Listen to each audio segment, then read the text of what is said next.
welcome everybody. Appreciate you for tuning in to Legacy Leaders Change the Man, Change Generations. You know what we're about. It's just one thing that we ask is it's not only for you listening, but no cost. All we ask is that you just share with another brother, another father, by what we're doing here with Legacy Leaders. So just get tuned in, get straight to it. I got my brother Darian on here. I got nothing but high regard for him. He actually had invited me on his podcast as well. We'll talk about that towards the end of this and what he has going on. So it's just a huge pleasure and a huge honor for me to be able to have him on my podcast. And we're in alignment with what we're trying to do and what we're trying to accomplish, and just changing the narrative, changing the culture. Or I have to call it real pop culture. Yeah, You yeah. know what I mean? So man, just tell us, who you are, where you're from, where you living, are you married, how many kids, how old, what you do, whole breakdown. Gotcha. Well, first of all, I want to thank you, I'll say, for having me on. Like I said, it's an honor, just to be the first guest on this podcast. I know it's going to do great things. I'm definitely tuned in, so I appreciate you sharing your platform with me as well. For everybody who Absolutely. doesn't know me, my name is Darian Bryant. I'm married. I have 4 children, from St. Louis, but I'm living in Huntsville, Alabama right now. And I am the owner of Daddy and Sense. And Daddy and Sense is a dad athleisure brand that's dedicated to humanizing and healing dads through conversations, one dad at a time. The whole point of the brand is really just to, it started from just a conversation I had with one of my line brothers. He was having a hard go at it with his co-parenting situation, and it started with me just affirming him and letting him know that, hey man, you're not new to this. You're true to this. You've been doing Yes. this. You've been daddying since 2014. And from there, it kind of just took off. It started off with customizable t-shirts, one Father's Day. And then from there, it just became a brand. I was able to create Cool Dad Combos, which is what you were on, podcast where I was able to engage with a lot of black men and have them be able to share their own stories. Because as you know, no dad journey is the same. We all have different journeys in life, and we can all learn from each other.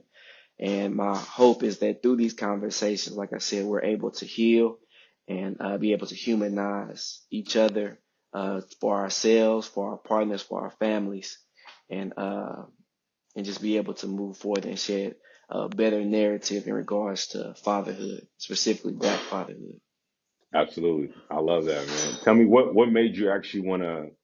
No, obviously, say you had the conversation with one of your brothers, but tell me, kind of lead me to the process between like how that evolved into creating Daddy in Sense.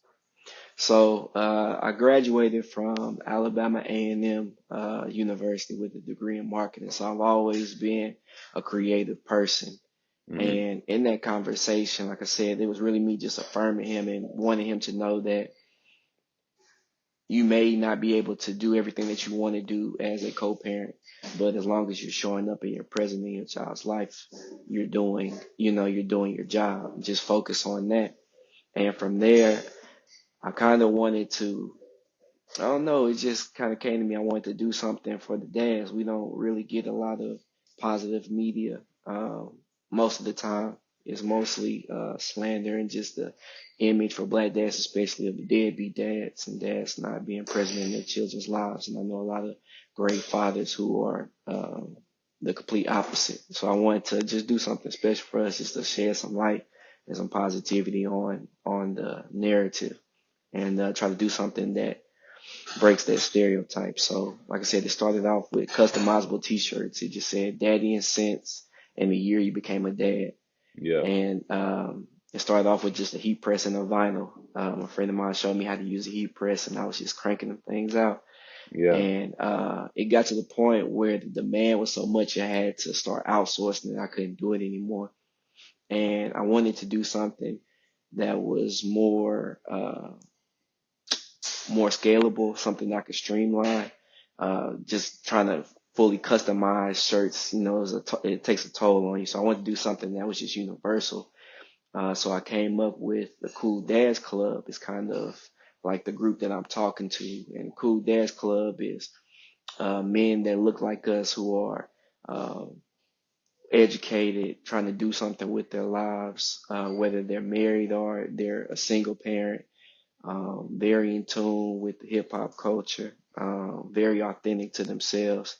So I just wanted to create something like a safe space for us to represent our gear. And it's funny, every time I have on something from Daddy and Sense, I always get stopped like, man, I like that shirt.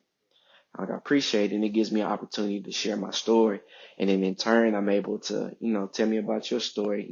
How was it for you growing up, or how's your parenting journey? I'm able to hear all these stories that I normally wouldn't hear, or be able to engage with men that I normally wouldn't be able to engage with, all Hmm. from just a shirt or a hoodie. So, That's amazing. yeah. With all these different conversations that you've had with all these different guys, are there any like similarities that you notice within their stories? Um, yes and no. I would say for a lot of the cool dad conversations, one similarity that I noticed is that men, when having like their fatherhood journeys, there's a lot of things that we go through or we internalize that we don't always feel comfortable sharing, either with Yes. our partners or just in general. And we internalize a lot and just put it on our backs. And it's often viewed as, I don't know if society perpetuates it, but it's always viewed as being weak to Hmm. want to be vocal in your struggles. And when you go to the barbershop, they always call the barbershop a place of therapy for men. But the conversations that we're having in the barbershop usually are sports related or, trash related, nothing too deep about, man, I'm going through this, man. I think I'm depressed. You know, you Yes. don't typically have those conversations. So that's one thing that I found out a lot of men don't really have a comfortable space to feel like they could be able to discuss things that they're going through. And that's kind of why I wanted to continue, the brand and the conversations. And that's mainly one of the reasons that I changed the mission, because at first the mission for the brand was just to change the narrative. And somebody asked me a really good question, like, how are you changing the narrative? I had to sit back and think about it. And I feel like by having these conversations and for men to be able to heal and then humanize themselves, and like I said, humanize themselves to their families or partners or whoever it may be, only then will we be able to change the narrative of Black fatherhood, because the media is always going to depict one image that not necessarily is true for every Black man. 100%. I love what you said because I've noticed the exact same things, which is exactly why I went out and went ahead and actually created Legacy Leaders. And Mm-hmm. right, and the whole concept with Legacy Leaders is number one, creating that safe space, right? I feel like there's so many men that are what I call silently suffering. Right. You Right. know what I That's a mean? Like, fact. That's a it's so, fact. and the thing is, like, you would never know, right? Like, there was a Instagram reel that I saw, and there was two guys, right, and it showed them like at a soccer game, and they're cheering for the team, and whatnot, and then the one of the guys is like super excited, and he's super into the game, and the Mm-hmm. other guy and their friends, the other guy, he's next to him. He's like he's in a mood. Like you tell he's kind of depressed. He's not doing too well, whatever. And it showed Mm-hmm. like them showing up to these games maybe like 3 4 times, and then it shows the last one, and the guy who was actually into the game and cheering and checking up on his homie is actually the one who actually ended up passing away and committing suicide, Mm. right? And so the whole thing was like you You would never just know. You never you know. would. It's the dude who's like Mm-hmm. he's smiling. Who, when you ask him, "Oh, how you doing, man?" Hey, yeah, everything's fine, everything's good, and and we put on this appearance of having it together, and this appearance that like everything's going well, when in Mm-hmm. reality, there's an internal struggle that's going on in there, and I feel like there's a couple of factors, right? There's the factor of we don't feel as if we're going to be heard, right? I feel like Right. that's really a big one. Is that like no one really cares, Mm-hmm. right? Or if we are heard, then we're gonna be judged. It's gonna be thrown back Exactly. It's gonna against be us. thrown Yeah. back at you. Yeah, you know what I Mm-hmm. mean? You talk about like that weakness, right? And then the other thing is just like and then also just having that safe space. So it's like, okay, well, even if I were to go ahead and actually have that conversation, where can I go to have that conversation where it's not just necessarily me venting, but Mm-hmm. things can actually improve. You know what I mean? I noticed that. Like, I don't know if it's because we're naturally problem solvers in the way our brain thinks, but it's like a lot of times it's easier for just to us to just adapt and move Yeah. on, right? Mm-hmm. Then go ahead and just 100%. have a pointless conversation. It's like, okay, cool, like it felt good in the moment, but like I'm still dealing with the same thing and nothing's changing. Exactly. And so like with legacy leaders is like creating that community where we have a safe space to go ahead and actually talk to one another, uplift one another.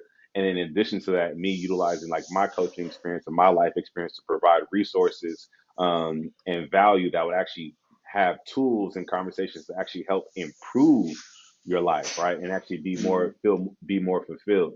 Um, and speaking of which, man, I actually want to ask this question to everyone who's on the show is when I talk about legacy leaders, what does legacy mean to you when you think of legacy?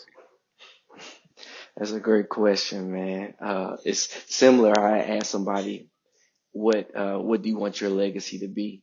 Yeah, So when I think of legacy, I think of how you're remembered by the closest ones to you. Maybe closest or maybe not closest, but just how you're remembered.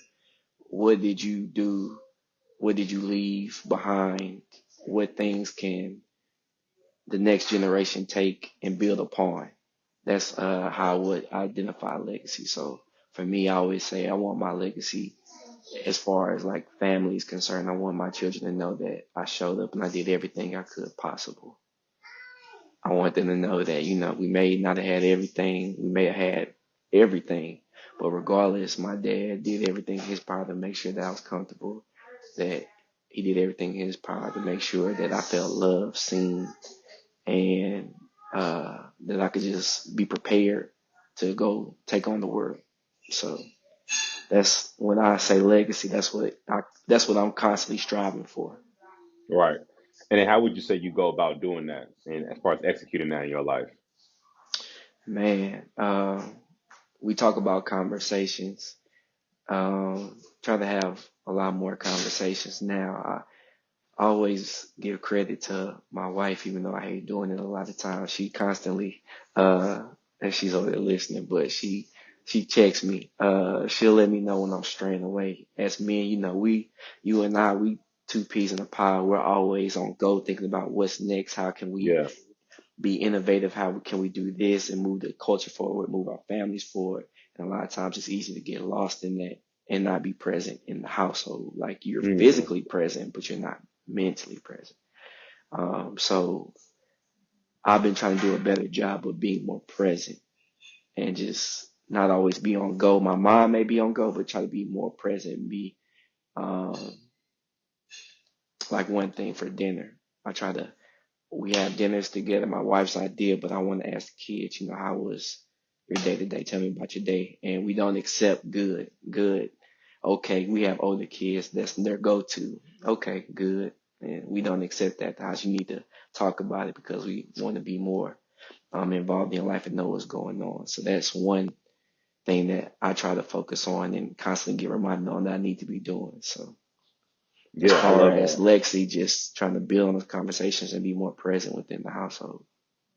Yeah, it's one of the things I've learned as well, man. Like you said, we two peas in the pod. And I've learned that as having three kids, married, understanding how to be intentional about maximizing moments, right? Hmm. Because like there's so many things going on. Like you said, you married, you got four kids, like you got a business. Like that's a lot to juggle, right? Right. And so you're not gonna have a whole bunch of time, right?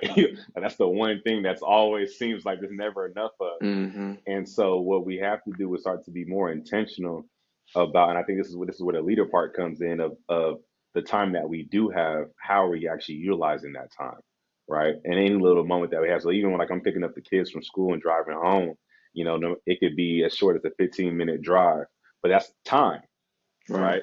And actually seeing it that way and seeing it as something valuable and being able to use that time. Now I use that time to check in with my kids, man. Like, what's really going on with you? How was your day? And like you said, not taking, oh, it was good for an example, for an answer, but like really getting to really know them, right? And I see that Hmm. our ability to truly be fathers and lead our kids and guide them to become, the adults and human beings that we desire for them to become, no different than sports. Like you got to know your players, Right. right? And it's a lot of intentionally building those relationships. And I'm curious to know what you think, man, because I know this is something that I'm learning right now. Is because I have three kids, and my three kids are also a little bit close in age. It was starting Mm, to get easy to kind of raise them as a group, and I had to kind of step back for a second and try to seek out moments and opportunities to create individual moments with them and mm-hmm. individual bond with them, because my kids, as much as they're all my kids, they are still different and they have different personalities, and like they respond to things differently and they have different desires, and they act differently. Tell me about that, like if you've noticed that as well, and like how you maneuver that. So our kids are kind of spread out. We got a 12-year-old, an 11-year-old who are close in age, but then we Yeah, have a 5-year-old and we have a 1-year-old. So we got it on all different type of levels. Like I said, the full two court older press. ones, exactly, the two older ones, they're very much in middle school, very much into their friends, want to be locked up in their rooms, either on the Yep. game or listening to music, blasting. And it's kind of harder to have those conversations with them as far as what's going on. Tell me about your life. Like I said, they're quick to give you the okay, good type answers. So one thing that we try to do, I actually got this from Aaron. He's the black therapist on Instagram. He's one of the Yep. guests on Cool Dad Combos. He said, don't just, when you try to talk to your kids, um, don't just go for how was your day, how was school? Ask open-ended questions like, what made you laugh today? What was the best part of your day? What made you mad? What made you, something that they can actually feed upon or make them think. So we try to do that with the older two, and even with my 5-year-old, she's getting to the point where she good because she sees the older one do it. Mm-hmm. When before she used to run home and talk your ear off about school. So really just trying to force them to communicate. Um, and with all the kids, well, the three oldest, they all play sports. So trying to make sure that I'm present because in the past it was more so like my son, he plays football. He's a little mini me when he plays multiple sports, but it was like me seeing myself and him playing Yeah. sports. So I was like locked in Yeah. and like, you gotta do this. You know what I'm saying? Yeah. I was turning into that.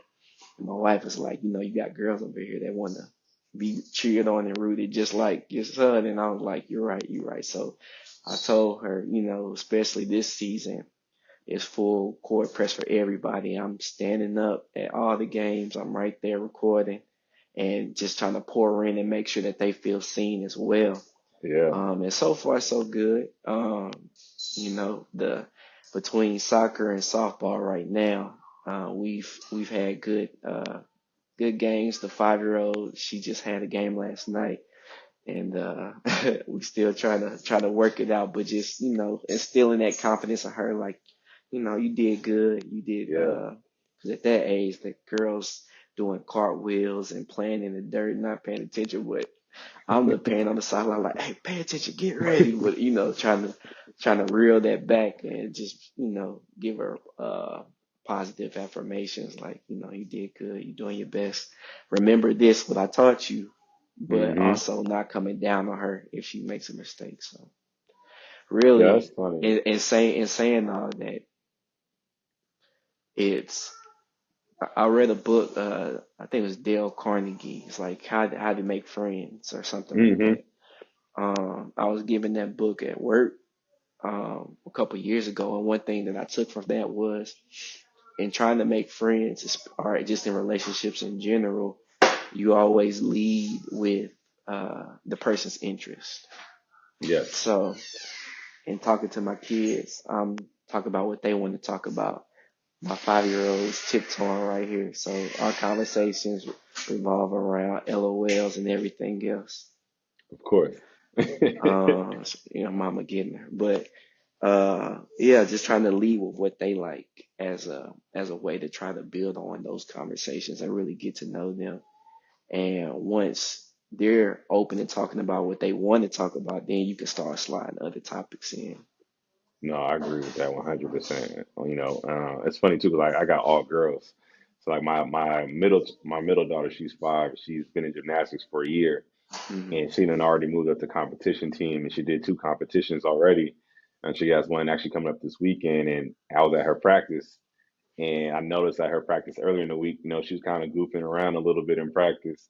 And so, me, ex-athlete too, same mindset. I'm looking at her like, Right. all right, if I'm gonna be here, I'm gonna be a gymnastics dad, I'm gonna be all in. And Mhm. so I pulled her out, and I was like, "Yeah, come here real quick." I told her her gymnastics teacher give her a timeout. She need to come over, come talk to me for a second. I told her, "Hey, like, look, the way that we practice is the same way that we're going to perform. You know what I mean? So Mhm. you can't think that you can goof around in practice and all of a sudden go to the competition and then just turn it on." Right. And those conversations are just like, and in the moment, she kind of was like, "Oh my god, dad's kind of getting on my head."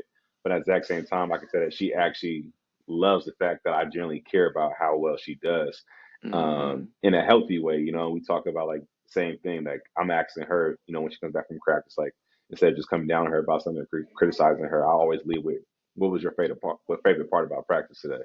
Mhm. It could be anything. It doesn't have to even be a skill. It could be, just something that happened with you and like one of your friends, you know what I mean, on a social level. Just, and like, and be able to her to see the fun in it, and not just the fun in it, but then also the fact that like I'm actually genuinely interested in her well being and how she's doing. I think it's Right. super important for us to build those relationships with them, because especially, man, these kids, man, these kids get older, they stop caring about us. They don't want to do nothing. Yeah. However, when they do need us and it's convenient for them, I do want them to still feel as if it's an open door. You know what I mean? They have that space to have those conversations. Mhm. Yeah, man. It's these kids, they growing up faster these days. I know I dropped off my 5-year old at school. I always take her to school in the morning. And I went to give her, her hug and her kiss, and it was like, "Love you." She ain't want to say it back, and I kind of got mad, like, "Hold on, man!" Like I said, "I love you," and she was like, kind of like I was embarrassing her. Yeah. And her mom was like, she's getting to that age. I'm like, what age? She's At what 5. age? Like, she's 5, and I'm her daddy, and Right. I better get that hug and that kiss and that, what I'm saying, that love you back. Right. So it's interesting hearing you say that. It's like these kids, they growing up way faster than I feel like we did, and Oh we really yeah. got to cherish those moments now. So one thing I did take from our conversation back with Cool Dad Convos and my wife, she gives you a lot of kudos. She said you were one of her favorite interviews. Let's But go. yeah, yeah, you are. If anybody hasn't watched, we gotta link it because that was a real good conversation. But really being a girl dad, like I had to kind of reel back. I took a lot of gems from what you said and just being a girl dad, like trying to Hmm. really give them the space for them to grow in their femininity and not try to push, I guess, my masculine hardness onto them and just give them the option. And you know what I'm saying? So when my daughter, she didn't want to give me a kiss, it's not me. Hey, give me my kiss. You can't do that. You teaching her that as she gets older, it's okay for a man to demand that and for her to comply just because. You know what I'm saying? Because he's the man and Exactly. he wants it. So now I have to respect her boundaries and respect the fact that, hey, I don't want to kiss you right today. And as much as it hurts, you got to eat Exactly. that. Like, okay, you're right. You don't have to. So now I try to give my kiss and say thank you. Some days we get it, some days we don't. But Right. I feel it's important, especially as a girl, that to make sure that you respect that boundary and give them the option rather than trying to force that onto them. So Yeah. yeah, It's that it's was a so that was a it's so, learning lesson. no, it's so important because it's something that we don't always naturally think about. You know what I mean? We think Hmm. about, okay, like, I think one of the things that really holds a lot of weight for me is understanding, as being a girl dad myself, is that, I'm their first male relationship. Hmm. So like everything that I do, right and wrong, is their Right, first the time standard. having that experience, and it's my job to set the standard, and lead by Hmm. example, and that's in everything. That's in how I communicate with them. That's how I encourage them, even in how I discipline them. And I've been learning to, my oldest is 7.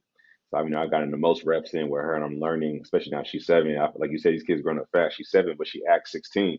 Hmm. Right. And it's like I'm understanding how, what I call is autonomy under authority, right? So I'm finding that balance of allowing her to have that autonomy and that independence of herself. You know what I mean? And but still under the authority of I'm still your dad, and finding Mm-hmm. that like that healthy balance because there's times where she kind of talk outside of her neck and say something crazy that I know that when I was younger I would have got popped in the face for it. Like I'm like Mm-hmm. I gotta really sit back first and not be so emotional reactive and think, okay, where is that coming from? Why is she saying this? What does she really mean by this? And kind of like peel back the layers a little bit versus just being so quick to just, you know what I mean? Who you talking to? Yeah, Man, exactly. that's hard. That's hard. And I it's really salute you. I hard. salute. I So salute it's you on that because I be quick to girl. You better watch. man, Yeah. Yeah. right? Yeah. Mm-hmm. So it's like having that thought process. Okay, man, why she knows she's not supposed to talk to me like this. It's like, why is she doing this? Like, she Mm-hmm. clearly doesn't. Is she yelling now or saying what she's saying because she doesn't feel heard? So then the solution is I got to make sure that she feels heard. You know what I mean? Like it's really Right. thinking about like the bigger picture and It's looking at, always like I something said, deeper. always something deeper. But especially, I mean, come on now, we got wives. We know it's I was always just something about to. I deeper. was just about to say. I was just about to say. Like that's where it it never stems from. it Like never it. is what it sounds like. Man, this conversation, you start arguing and then it goes from one thing to something that happened 20 years ago. And it's like, it's always Man, something deeper. So it's yeah, always you're so. right. You're Yeah. right. Just taking, but I think that's the big part, like you said, the conversation is like taking the time. And for me, I've been trying to work on my patience and Hmm. it's easier said than done. But I've been really trying to work on my patience, like you said, to peel back that onion and get to the under root, like the crux of the matter, like why is this going Yeah. on? Like, and it's sometimes easier than others, and sometimes I have to really refrain and step away and just breathe and be like, okay, this is what I said. I heard what you said. This is how I took it.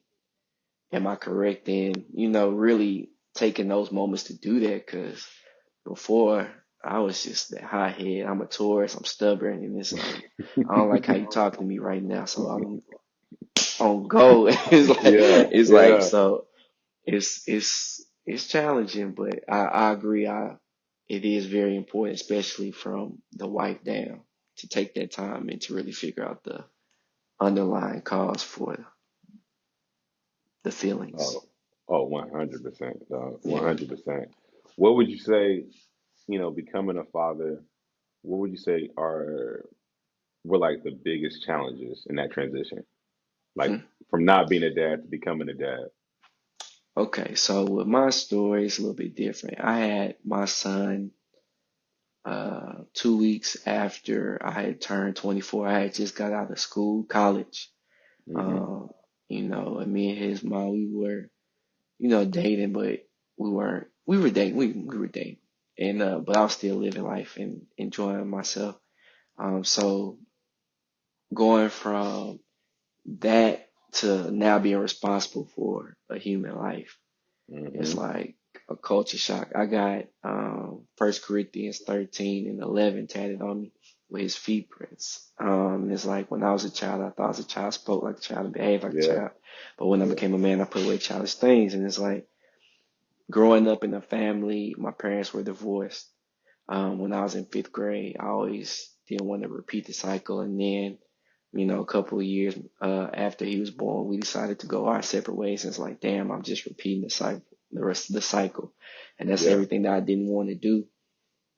So it was a lot of beating myself up and kind of feeling like a failure in the sense that I wasn't able to step away from that.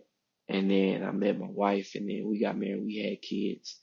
And then it became a balancing act between married life, raising kids, co-parenting, and trying to do all that together. So I having a blended family at time has its challenges.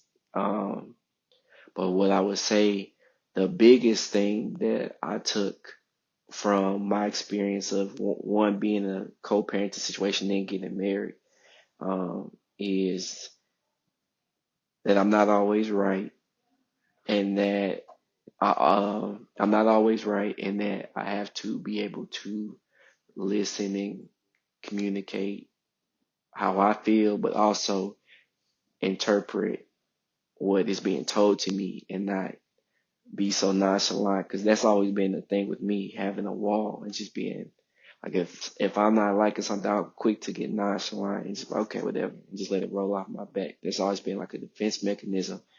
Um, I think I get that from just witnessing my parents split up. So it's like Yeah, just that putting up that wall is easy for me because, like I said, it's a defense mechanism. When you have children and going from only thinking about yourself to having children and then having a partner at the same time, you can't do that. So that was, I guess, the biggest thing that I took away from that is being able to let my guard down, being able to communicate, talk, and then being willing to reciprocate that and have people criticize, or not criticize, but critique yeah, and express how they feel and not take it so personal and actually take it to heart. So yeah. yeah, it's been a journey. It's been a journey, but we still going. What about you though? What's the biggest thing that you've taken from the single life to being a parent? Because You know, it's, if I recall, you jumped out the window kind of early, uh, man. with your wife.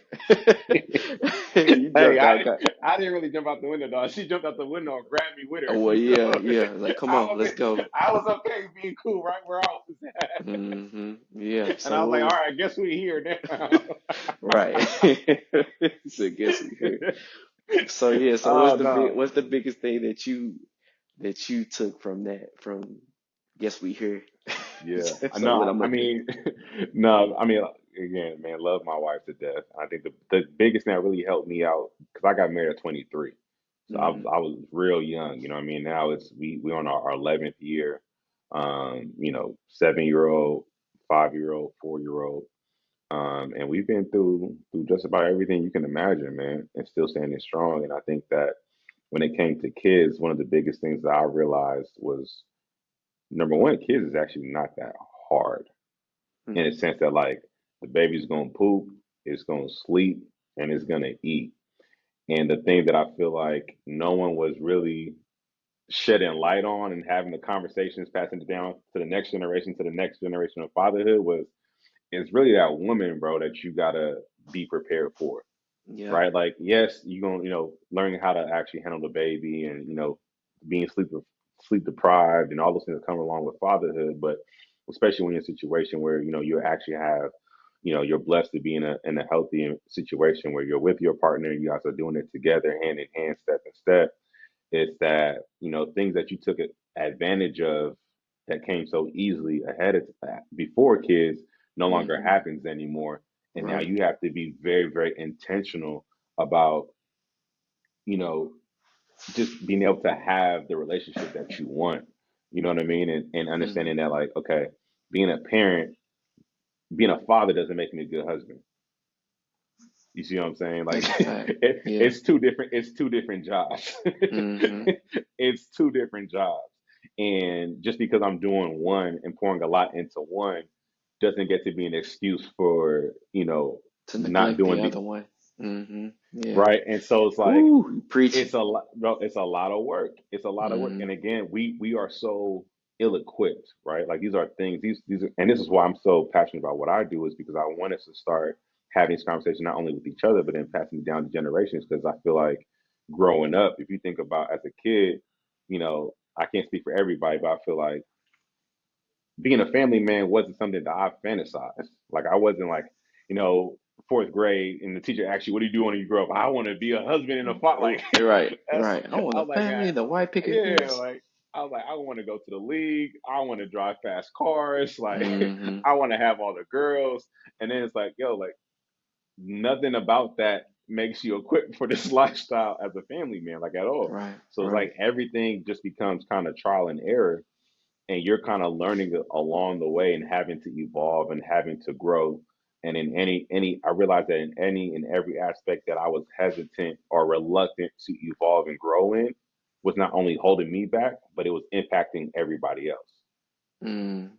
You see what I'm saying? Give So give it's give like, give an example. That's good. Let's stay there for a yeah, second. Give an example like a place where you were hesitant to grow in and how it impacted the family. yeah, I mean I think the biggest thing too is just I started off in my young manhood dealing with a lot of trauma.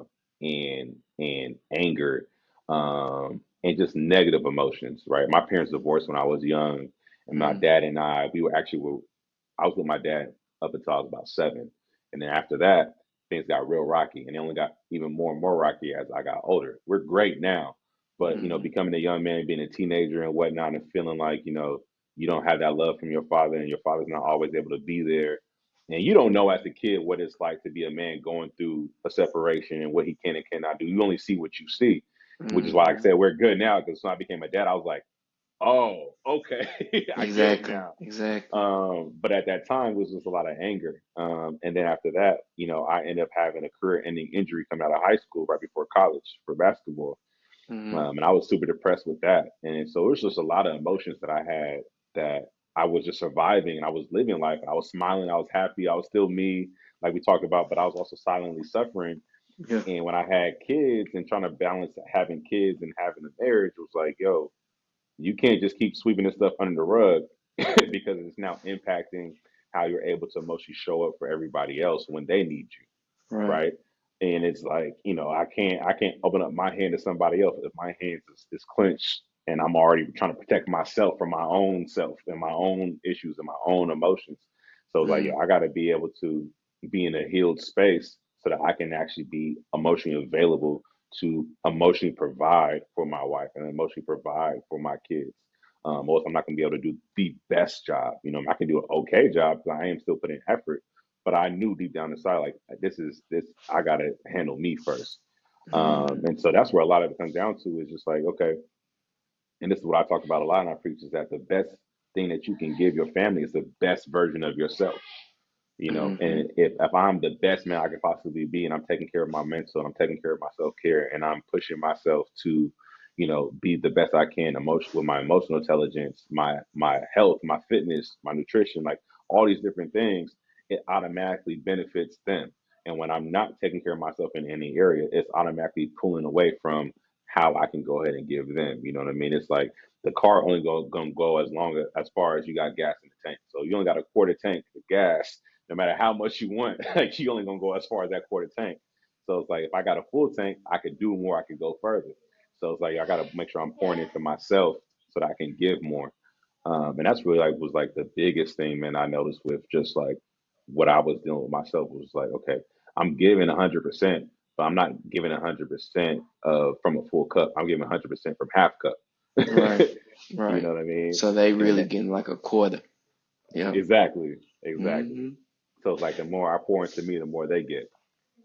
Man, it's funny you say that as far as like your relationship with your dad and how it got rocky during a certain point and then came back full circle once you became a dad.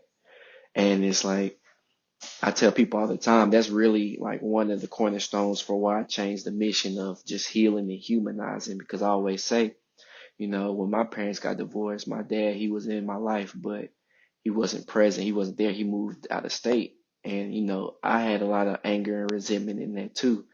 And it wasn't until, I became a dad and we were able to have those conversations Conversations. that led to me humanizing him and seeing him, taking him off that pedestal, but seeing him as a man. Only then was I able to heal, right? Yes. Yeah. So Same.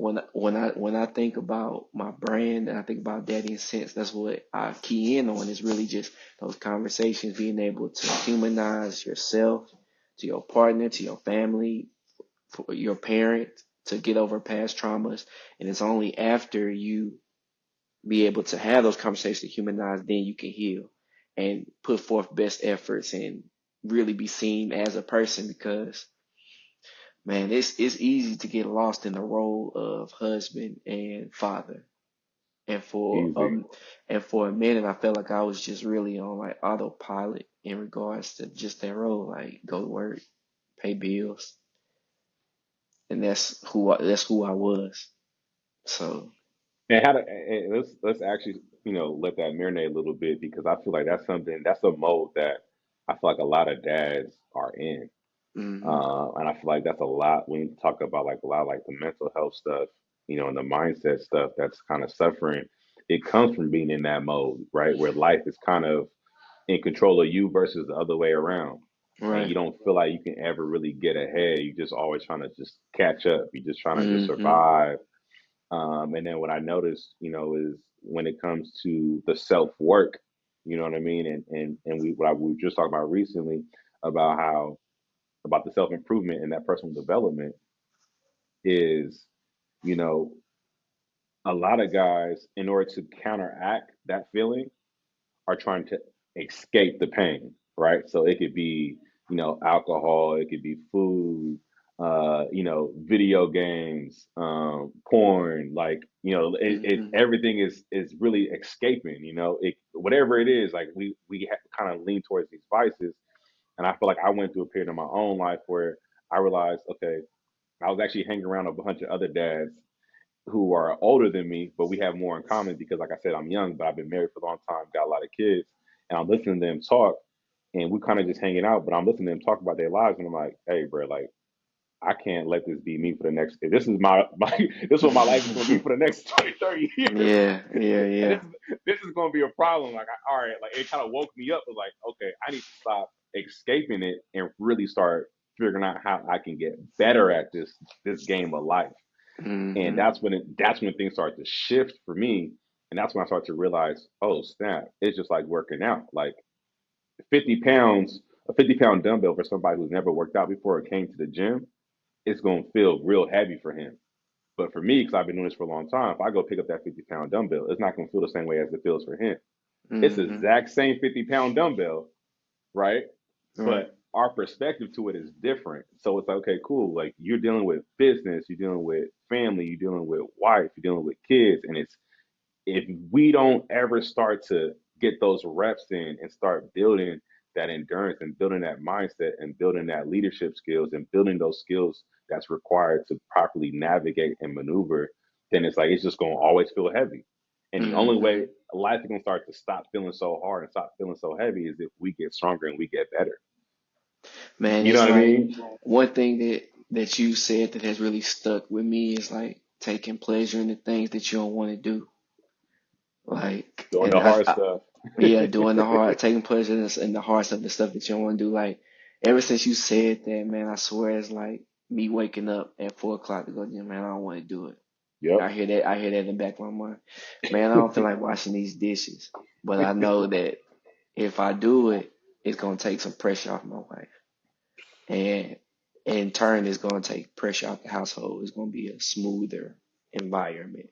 Let me go ahead and Hmm. bust these subs real quick. Yep. So it's like you said, you gotta get those reps in, even when you don't feel like doing it.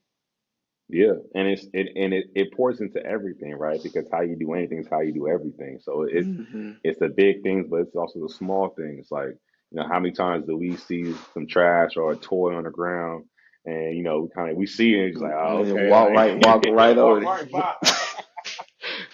You know what I it. mean? Yeah. Hmm. You see the trash trying to get to the top. You see it, you throw something in there like, I don't feel like doing that right now. Then Or now just the push wife, it down. Just push yeah, it push down a it little down. bit. Now I the wife do. calling you, the wife is like, yo, I told you to take out the trash. You're like, here we go. But it's like, as Hmm. you just went ahead, just taking it out yourself when you saw it, you know what I mean? Just taking an initiative. And that's where I think that the biggest key for us and as family men, and where I say leadership is because I think that when we start to take full accountability of our life, Hmm. that's when you can start making changes, right? So it's not saying like I'm not a victim of my life, but like I'm completely responsible for my life. I'm completely responsible for where everything is in my life. I'm responsible for myself. I'm responsible for my portion of my marriage. I'm responsible for how I am as a father to my kids and all these things. If I want it to be better, it's going to happen if I take action and initiative to actually making it better.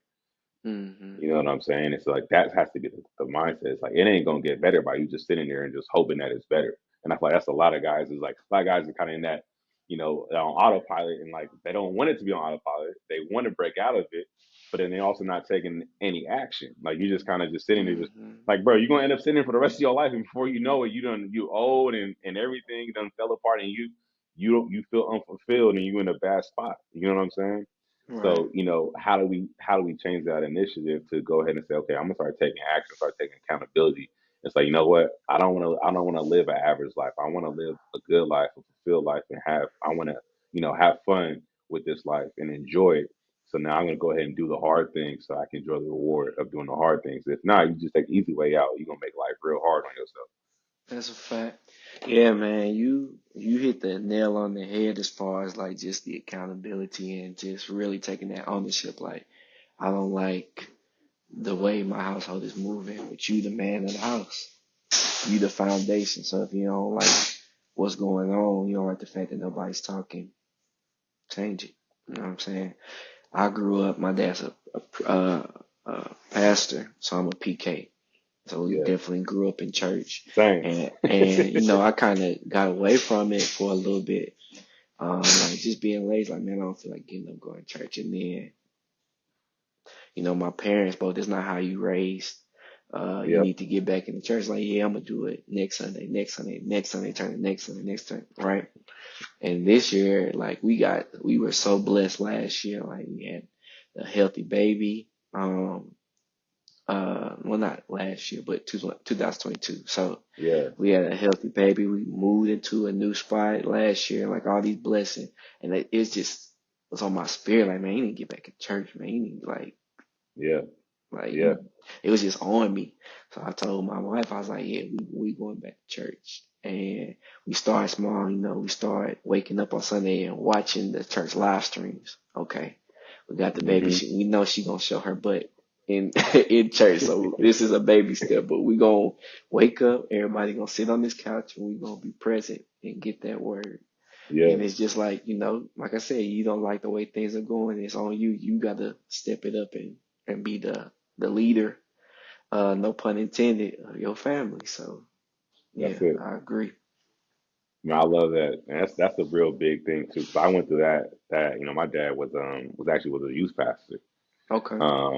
And so like I grew up in his Sunday schools, you know what I mean? Mm, And seeing all that. And then he's been, an assistant pastor at two churches as well. And now he actually runs church virtually. So like I've just grown up in it just like you. But that spiritual side, and you correct me if I'm wrong. I feel like every man knows deep down inside what it is that he's trying to run from. That's gonna make him better. Like yeah. to a certain Yeah. degree, you know what I mean? Like it's never Hmm. really like sometimes I feel like it's rare that we have like these aha moments of like something that we did not know. Hmm. I feel like it's more so like, okay, it's kind of been inside you, clawing at you, like, hey, like if you don't put on some pounds, no one needs to be like, hey, bro, if you go to the gym and start eating right, like, you've been knowing for a minute, dog, that you starting to slip, like, Yeah. When your you know when what I mean? your underwear starting to fold over, man, it's like, so come on, bro. Like, come on. Right, You know it's exactly, time. Yeah. It's just a right, matter like. of doing it. Yeah, like if you have, you've been having a lot of arguments with the wife, but like within those arguments, you probably know, like, man, I probably shouldn't say this. I should probably say it like this, and I know that it'll probably give a more positive outcome. Or like I know I need to be a little bit better with my patience and like be a little bit more active listener, or like kind of checking my ego. I It was ain't gonna that you say, don't, getting yeah, over that ego. it's not that you didn't know. It's just you chose not to go that route. Right? That's a You fact. know what I She mean? got me bent.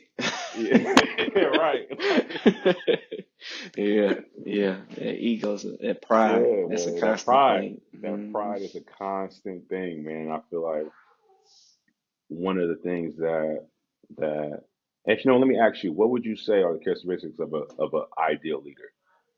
Of an ideal leader. Um, I always lean on being a servant leader. So it's someone you can't lead unless you know how to follow, but also a leader is someone who is there to help others along.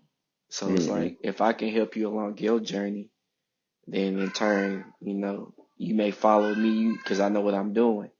So I'm big on like A&M's motto is servancy is sovereignty.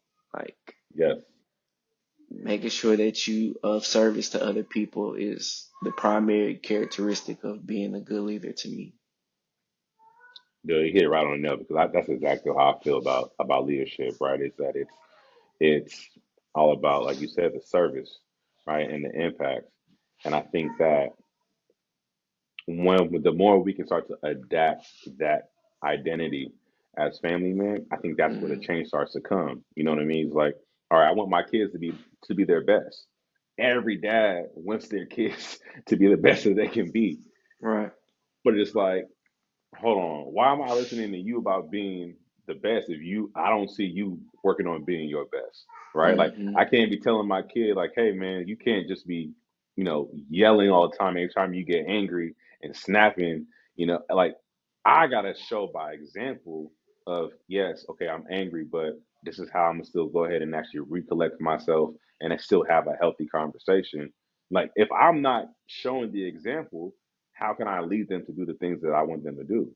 You know what I Mm-hmm. mean? And that's the biggest thing that I'm starting to understand is the biggest impact of being a leader is number one, I gotta first do it by example. And in order to do things by example, that requires you to have some humility and check your ego and check that Yeah. pride. Because a That's lot of it. times pride like to say, okay, I'm the big dog, I'm up here, and you go ahead and just you do it because I said so. Right? Yeah. It's Cause all I'm about daddy. me, right? It's Mm-hmm. about me, it's about what I said, it's about what I'm getting. Well, what how does it serve me and how do I benefit? But when you start leading by example, then you start realizing, no, I'm actually here to serve. I'm here to actually, how can I actually be of value to you?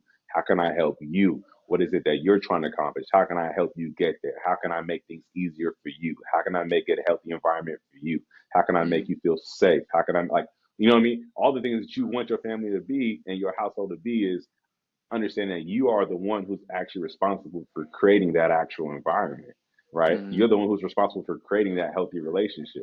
You're the one who is responsible of having that influence on your kids being the type of people that you want them to be by how you are. You know what I Right. mean? So when somebody says, "Oh man, you act just like your daddy," well, it's like, is that something good or is that something bad? Like Right.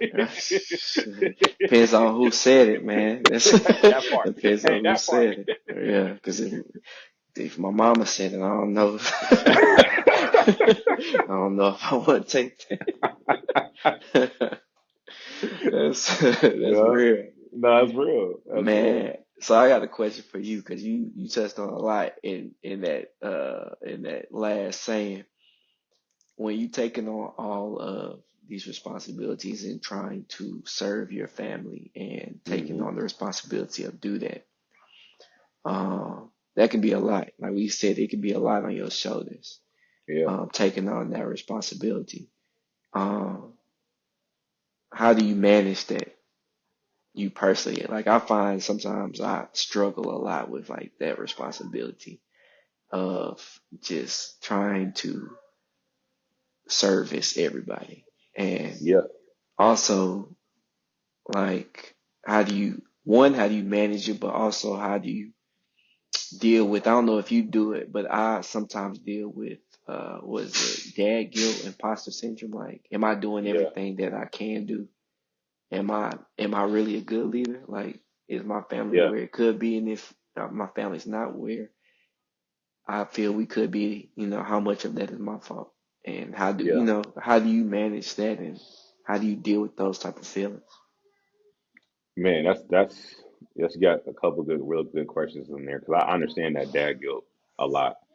Um, and the one thing that's been helping me with that is understanding that how I am as a dad and how I am, in my household in relation to my family is really just a reflection of how I am with myself. And it always like everything comes back to me. And I think that in a man's life, every answer for every problem that a man has in his life always comes back to self improvement.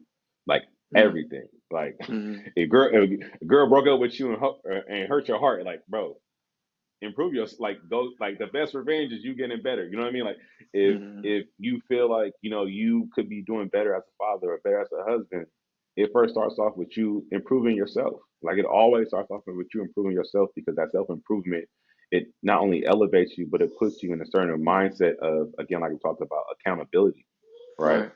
And responsibility versus you just feeling like a victim and like as if something's happening to me.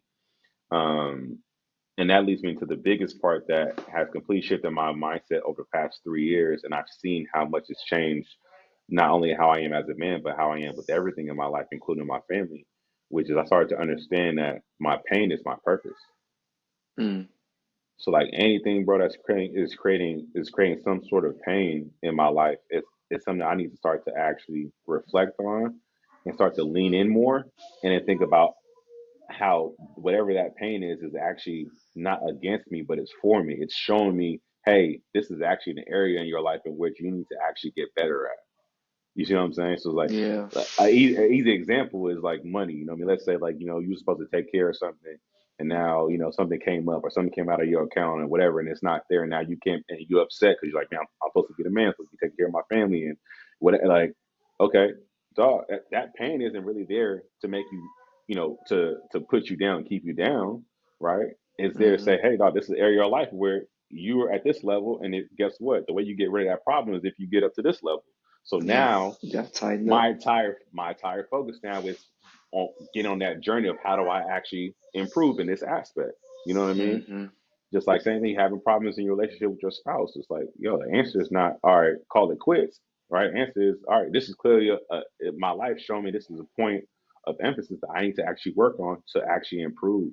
And so, as a man, understanding that every adversity in our life, it's not against us, bro. It's how men actually build value. Nothing in life that's value and has a lot of worth comes easy. Because if it came easy, then it wouldn't have no value, right? Like Right. we could value somebody driving a Ferrari because can't not everybody just go pick up a Ferrari. You know what I Hmm. mean? You would value a six pack abs because not everybody can just go get six pack abs, right? So it's Hmm. like, same thing. I think like a man builds his character and his value by what I call increasing his stress management. The more that I can actually take on, and not just take on and hold it, but actually conquer it, actually overcome it, actually solve it, right? Then you start to see how things start to improve. So in my mind, when you talk about like, life is hard, I used to be like, oh man, life is so hard.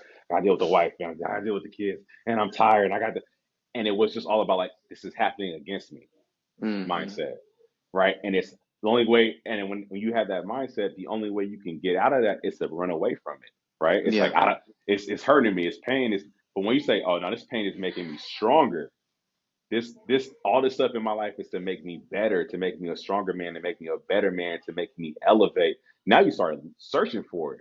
Now you like, Hmm. oh, okay, this came up. All right, I don't like the way this feels. It's like sports when they start giving out participation trophies. Why is that detrimental? It's detrimental because it takes away the competition. When you lose, you're not supposed to enjoy losing.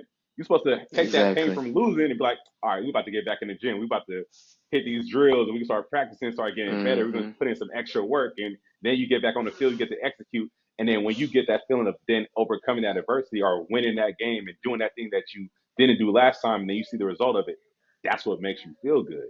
Yeah. That's what makes It's it right. priceless. So it's like, bro, Hmm. and as men, I feel like that's really the fulfillment in life, and that's our purpose is finding okay, whatever that pain is, whatever that mountain is. God, don't get down on yourself. Don't be like, oh, all this stuff is happening to me. How do I juggle this?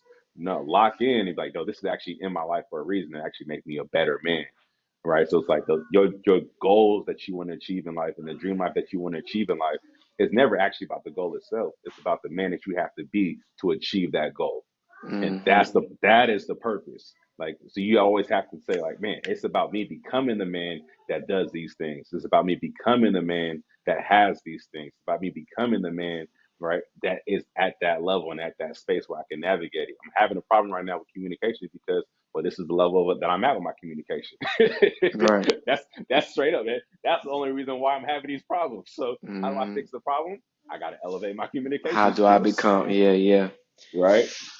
yeah. That's deep, and that's good, man. Because it's like before, I definitely internalized like the issues, and it's like I said, man, just having that guilt, like, man, why we here? Why?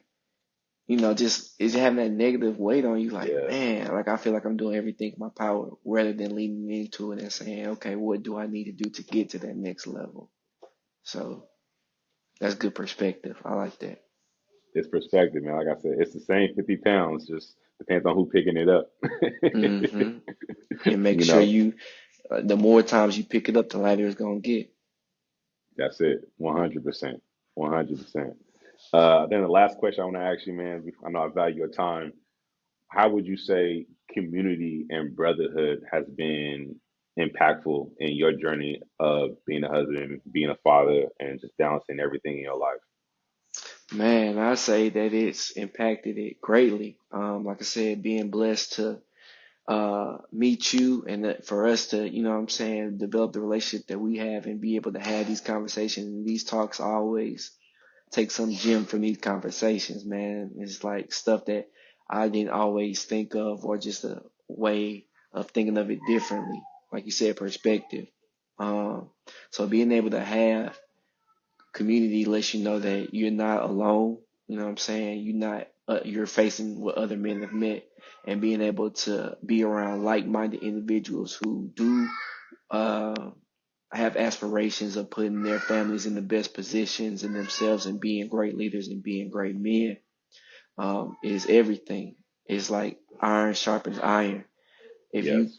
if you the top person in your crew, you're not going nowhere. You always gotta like I'm always looking for somebody who I can lean on who can teach me something that I don't know myself.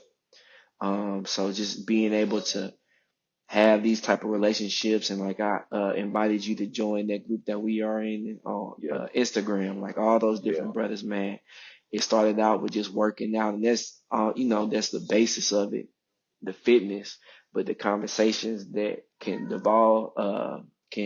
evolve from just, man, I ain't feel like going to the gym today. Why not, man? I'm going to do it with my wife, man. Y'all ever felt this? Who you telling, man? And this how I overcame it, Yes. or who somebody just coming in the group, man. What y'all think about this? It's important, man. It lets you know that you're not the only person going through what you're going through, and without that community, you gonna have a more difficult time trying to evolve.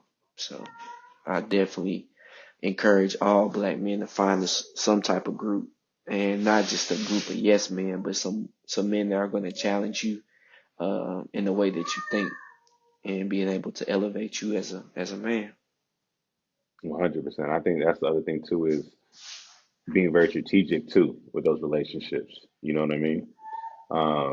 You're talking about looking. I think that when we talk about the conversations that we have, the one thing I've always noticed is the people that understand me the most, even more than my wife, with a lot of struggles that I go through on a daily basis, that I'm always, working on overcoming and elevating over, is another man who's in the exact same boat, right? Like, Facts.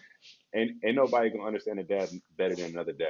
Ain't Hmm. nobody gonna understand a husband better than another husband. Um, because we're in that space where a lot of things get left unsaid and a lot of things get internalized. But when we have conversations with each other, it's like I see you without you even having to say It's anything. like that Spider-Man meme. It's like, Yeah.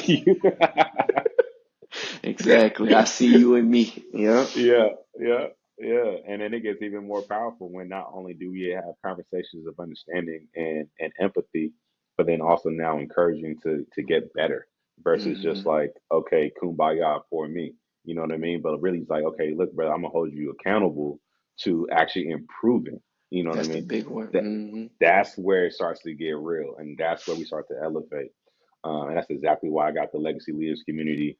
And that's why I got brothers like you in my corner, in my inner circle. I mean, I got some really dope brothers in my inner circle that I know at any given time I could pick up the phone. It don't matter what time it is. I know they're gonna answer, and I can have Right. those real conversations with. And it don't matter if we haven't talked for 6 months or 2 weeks. It's We're going, the not gonna. conversation just Yeah, going to keep, yep. it Yep. just That's keeps how you know going. you got a true bond. Like I got some friends from high school, elementary, middle school, like close friends. People we don't talk every day, but when we talk, it's like we ain't skipped a beat, man. It's just like we back at, you know what I'm saying, on the porch at the house. So That's it. yeah, I definitely feel that with you, man. Anytime we talk, it's just like, you know what I'm saying? Like we just talked yesterday, regardless of the time. So Every time, never fails. I see you and me, most definitely. Likewise, bro. Well, I appreciate you, being on this episode with me. The first episode, big things is coming, and we got a lot of collaborations. You know, every time you drop something, I gotta cop something. So Yeah, yeah. I'm rocking. I publicized this last month. I got too anxious with the content, man. I publicized it, but these hoodies, these cool dad hoodies, man, they are dropping in I think 2 weeks. 2 weeks they coming. Like I said, I had to outsource these, so these are coming from China. So, I yeah, got I that's got okay.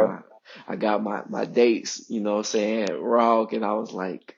I did some content. I was like, "Ooh, this fire, boy! I'm gonna put this on Instagram." And I did, and everybody said, "Oh, I need that now." I was like, "Ah, shit, they ain't Yeah. ready yet." But yeah, these hoodies, man, they coming in the next couple of weeks. So I definitely make sure you get one. I appreciate that. And for everyone listening, where can they find your merch? At Daddy and Sense, Daddy and DADDYIN Sense SINCE. There we go. And we'll That's make on sure we put the Instagram. link. Yeah, we'll make sure we put the link in the on the episode as well. And then, hey man, anyone who's listening, if you got value from this episode, you want to learn more about Legacy Leaders Community, hit the link as well. Take our quiz, our dad score quiz, see where you're at, see how you can improve, and join our community of other brothers. We're all like minded, going through very similar things and trying to help each other elevate and just become better leaders, man, for ourselves and for our families. Thank you again. Everyone, have a great time. Appreciate it.